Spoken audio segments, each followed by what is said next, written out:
Добрый день, меня зовут Дмитрий Кулаченко, я актер театра и кино. И рад поделиться с вами своими голосовыми возможностями.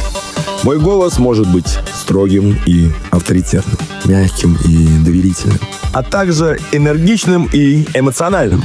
Если вы ищете живой и выразительный голос для своих роликов, сериалов или аудиокниг, я буду рад поработать вместе с вами и находить лучший звук для каждой истории. Союз Дубляж.